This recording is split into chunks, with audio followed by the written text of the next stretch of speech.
पिछली कक्षा में हम लोग संधि के बारे में डिस्कस कर रहे थे। स्वर संधि के बारे में पढ़े थे कि स्वर संधि के 5 भेद है। अब स्वर संधि के 5 भेद जैसे दीर्घ संधि, गुण संधि, यन संधि, वृद्धि संधि और अयादि संधि के बारे में हम लोग जानकारी प्राप्त किए थे।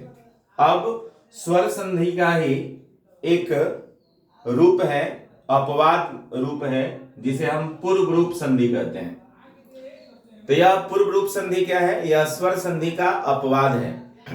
इसे भी क्लास 9 और 10th में दोनों क्लास में पढ़ना अनिवार्य है। ये कहता है यदि ए अथवा ओ के बाद अ आए तो उस अ का अर्ध अ हो जाता है। यदि प्रथम पद में ए रहे या ओ रहे तो ध्यान देंगे वृक्षे में ए है, रामे में ए की मात्रा है, सो में ओ की मात्रा है और ओ में ओ की मात्रा है। तो कहता है कि यदि ए अथवा ओ के बाद में अ आए तो, अब यहां पर अपि, अपि, अवदत, अम सब में अ की मात्रा है। तो यह क्या कहता है कि अ के स्थान पर अर्ध अ हो जाता है। यह जो इस मात्रक चिन्ह है, इस मात्रक चिन्ह को अर्ध अ की संज्ञा दी जाती है। इसे हम अर्ध अ बोलते हैं, आधा अ बोलते हैं।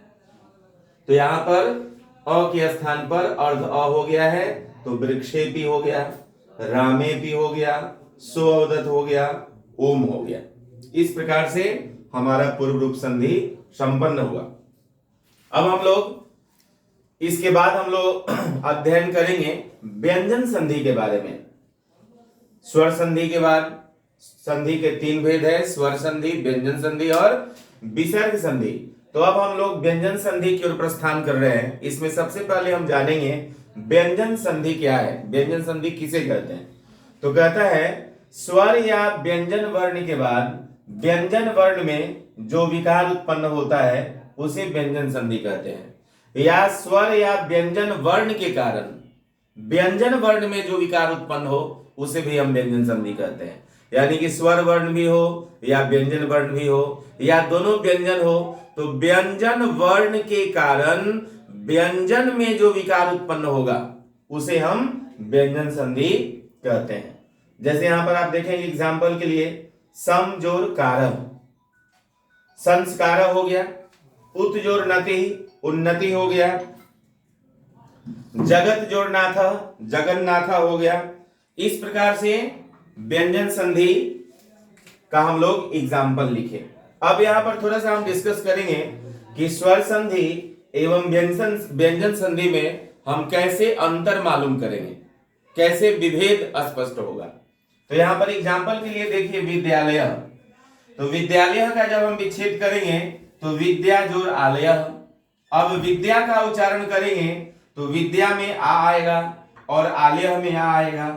अब देखिए यहां भी आ स्वर वर्ण की मात्रा है, यहां भी आ स्वर वर्ण की मात्रा है और इन दोनों वर्णों से जो वर्ण बना आ, यह भी स्वर वर्ण हो गया। तो यह क्लियर हो गया कि स्वर वर्ण के कारण स्वर वर्ण में विकार उत्पन्न हुआ तो स्वर वर्ण ही बना, इसलिए इसे हम स्वर संधि की संज्ञा देंगे।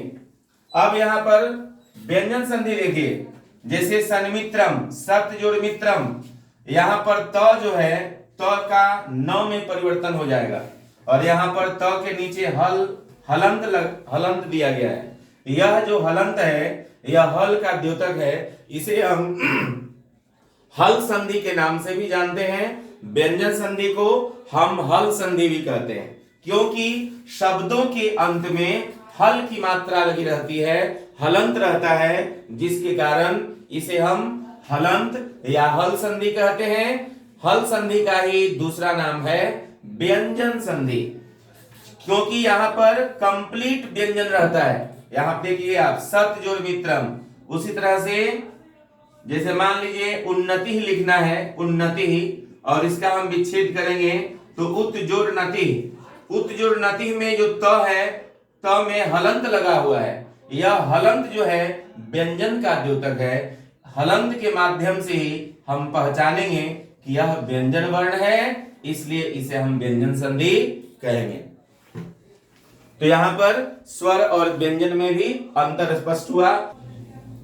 अब हम अगली अगली कक्षा में व्यंजन संधि के डिटेल्स रूप को, इनके जितने भी सूत्र हैं उन तमाम सूत्रों को पढ़ाएंगे। लगभग 8 या 10 सूत्र व्यंजन संधि में पढ़ना है क्लास 5 से लेकर के 10 तक के छात्रों को। तो अगली कक्षा में हम करेंगे। और गृह कार्य के रूप में, होमवर्क के रूप में जो भी अभी तक स्वर संधि पढ़ाया गया है, प्रत्येक संधि से स्वर संधि के 5 भेद लिखवाए गए हैं। उन पांचों भेदों से स्वर संधि के ये होमवर्क के रूप में है। स्वर संधि के पांचों रूपों से 5-5 उदाहरण लिखना है। 5-5 उदाहरण। स्वर संधि के 5 भेद है और पांचों भेदों से, ध्यान दीजिए, पांचों भेदों से 5-5 उदाहरण आप लोगों को लिखना है। इस प्रकार से 25 एग्जाम्पल आपको लिखने होंगे।